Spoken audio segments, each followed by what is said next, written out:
I want you to close your eyes for a second. Seriously, just humor me. Think about that one thing you want more than anything else in the world. And I don't mean like a new car. You're talking about the impossible thing. Exactly, the things that keep you up at night. Bringing someone back from the dead. Wealth that you literally couldn't spend in 10 lifetimes. Changing your own body, maybe? Adding something that isn't there? That kind of desperation. Well, it turns out the source material we're looking at today is, well, it's a kind of instruction manual for exactly that. It's about a place. A place called the High Church. And this isn't some metaphor, right? This is a physical location. Oh, it's very physical. But you're not going to find it on Google Maps. The Lord describes it as an ancient, reliable, and lethal way to get your wish granted. So, high risk, high reward. The highest, and we have to be clear, this is a ritual. You follow the rules we're about to lay out, or you don't just fail. You get removed from the game permanently. It makes you wonder, though. You see these people, celebrities or whoever, who just explode overnight? You have to wonder if they took the drive. Right. So let's get into it. How do you even begin? You said it's not on a map. You don't find the High Church. You force it to find you. Okay, so the instructions for getting there are pretty specific. They are. First, you have to drive at night to the absolute edge of your town. And not the nice suburbs. No. We're talking about the place where the streetlights give up, the kind of desolate road where if you broke down, you'd just start walking and praying. And you're just waiting for You're listening. You're waiting for what the texts called the silence. Just quiet. No, more than quiet. Total sensory shutdown. No crickets, no wind, nothing. The only sound you should be able to hear is your own heart banging against your ribs. That is terrifying. Once that hits, you're in its territory. And the rules begin. You have to turn off your headlights. In the pitch black. It's a test of faith, I guess. You turn off the lights and you look for a very specific sign. An archway made of trees bending over the road. And if you miss it? You don't miss it. If you ignore it, the road it starts to loop. Yeah. It'll drive in circles until you run out of gas. Which would be a nightmare out there. But there's another rule here that's even more disturbing. The rule about passengers. This one is non-negotiable. You have to go alone. Period. The church does not like an audience. I read one account, a cautionary tale, about a guy who was too scared to go by himself, so he brought his girlfriend. For moral support, he was just going to leave her in the car. Exactly. He thought he was being clever, but he never even got out of the car. He turned to tell her he was going, and she was just gone. Gone, like vanished. All that was left was a sweat stain on the passenger seat where she'd been sitting. She was just erased. Oh, my God. And the kicker, he was charged with her murder. Because how do you explain that to the police? The magic woods took her. Yeah, that's not a great defense. Okay, Yeah. So you're alone. You see the archway. You park. And this is where the rules get even more specific. Keys in the car.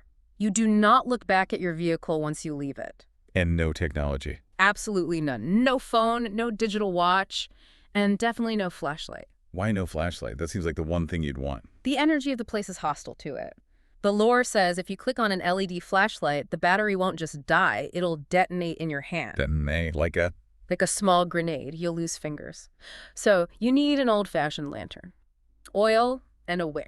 Very gothic.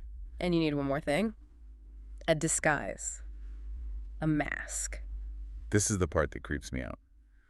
Why a mask? Because the woods are alive. They're watching you. The church is watching. You don't want them to know your face. You're a stranger passing through. That's all. So I'm standing there at the edge of these terrifying woods in a Halloween mask, holding a lantern. And only then, after you step under the trees, do you light it. Then you look for the path. It's not just an open forest. No. It'll be a narrow, overgrown little trail, barely there. And this is important. This is your one and only get-out-of-jail-free card. What do you mean? If you light your lantern and you look around and you do not see a path, you turn around, close your eyes, walk back to the car, and leave immediately.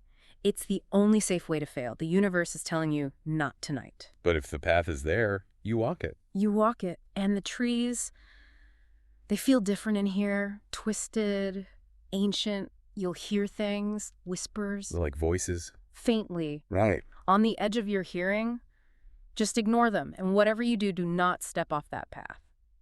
I read about that. The hiker who? The K2 story, yep.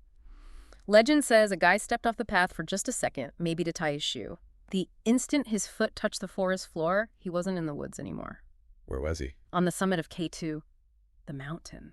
He froze to death in under a minute. Just teleported. The geography there isn't stable. The path is the only thing holding you in place. So you stay on it, you ignore the whispers, and eventually you see it. The high church. A stone ruin, covered in ivy. The door is hanging open, like a mouth. It's probably a good time to mention the no photos rule. An absolute rule. The church is camera shy. Trying to take a picture is seen as a profound insult, and the penalty is permanent removal. So you just walk in. You walk in, and as soon as you're inside, the door swings shut behind you, gently, by itself. Okay, now my heart is racing. The air goes cold, heavy, oppressively silent. And you're standing at the back of a nave, pews on either side, an aisle down the middle leading to an altar. And this is where we get to maybe the single most important rule. The pews. Do not look at the pews. Ever. You keep your eyes forward, locked on the altar. What's in them? The texts are vague. They just call them things. Spectators, former guests maybe. They're sitting there in the dark watching you, and if you look at them, they see you, and you do not want to be seen by them. That's horrifying. The idea of walking past rows of whatever they are and you can't even glance over. It's a test of your nerve. You walk that aisle to the altar. There's a block of dark stone, a white veil, a bowl, and a single small white candle. This is where you pay your toll, the offering. Right. And it doesn't take cash. It operates on emotional currency. You have to place an object on that altar that has genuine, painful, emotional value to you. A family heirloom. A photo of someone you lost. Something that hurts to give away. If you try to cheat it, if you throw down a $20 bill, the church gets offended. It'll take your offering, and it will take you with it. But if your offering is worthy... The candle on the altar lights itself. And that's the signal. That's the signal. The ritual is accepted. You kneel down, and you close your eyes. You keep them closed. You keep them shut no matter what you hear or what you feel. Because as soon as your eyes are closed, the things in the pews, they get up. Oh, no. You'll feel them walking around you. The air moves. Maybe a robe brushes your shoulder. You might feel hot breath on the back of your neck. I mean, you just have to stay there, blind. While they inspect you. Yeah. There's a story about a guy named Trevor. He got to the stage, felt something touch his hair, and he panicked. He opened his eyes just a crack. What happened to Trevor? They never found him. But they did find his car back at the archway. Oh, and his wow. eyes were on the driver's seat. Just his eyes. That's all that was left of him. Okay. Wow. So eyes glued shut. But you're not just kneeling there. You have a job to do. This is the mechanism. You have to count time in your head. Blind. While being surrounded. And the amount of time depends on the wish. Exactly. For something small, like a new car, you wait about 5 minutes. Which probably feels like an hour when you're that terrified. Most people count too fast because of the adrenaline. For something bigger, fortune, fame, you're looking at 15 minutes and a few seconds. That's so specific. It has to be. And for the biggest ask of all, resurrection. Let me guess, it's even more precise. 22 minutes and 13 seconds. Exactly. And if you're early or late... If you're early, you're impatient, and they take you. If you're too late, you've overstayed your welcome. They also take you. What about something like, I don't know, becoming a god? The timing is unknown. There are whispers. Genghis Khan figured it out. But if you're just guessing, you're not going to make it. So you count. You hit your number. What's next? You turn around, eyes still closed. You feel for the bowl on the altar. It's full of coarse salt. A salt You surveyor. have to pour a perfect, unbroken circle on the floor around you. And while you do it, the whispers start screaming at you, trying to make your hand shake, to make you spill it. You have to hold it together. Once the circle is complete, you're safe inside. Now you confess. You have to whisper the names of 3 people you have genuinely hurt in your life. What if you think you've never hurt anyone? The church knows better. And if you truly haven't, you need to hurt yourself right then. Bite your own tongue until it bleeds. You need 3 names, one way or another. Pain is the currency. Always. Hmm. After the 3rd name, the candle flame turns black. You'll feel a cold breath on your neck, and a voice will ask, clear as day, what do you seek? The wish? And you have to be literal. No slang, no metaphors. This is where the monkey's paw element comes in. You're talking about the hella cheddar dog story. It's almost funny if it weren't so horrifying. A guy just wanted, I assume, a lot of money. So he asked for a hella cheddar dog. And what did he get? He returned home to find his house completely filled to the ceiling with living dogs made of cheddar cheese. That is disgusting. The entity does not do subtext, so you state your wish. I want $1 billion And for God's sake, do not ask for more wishes. Okay, wishes made.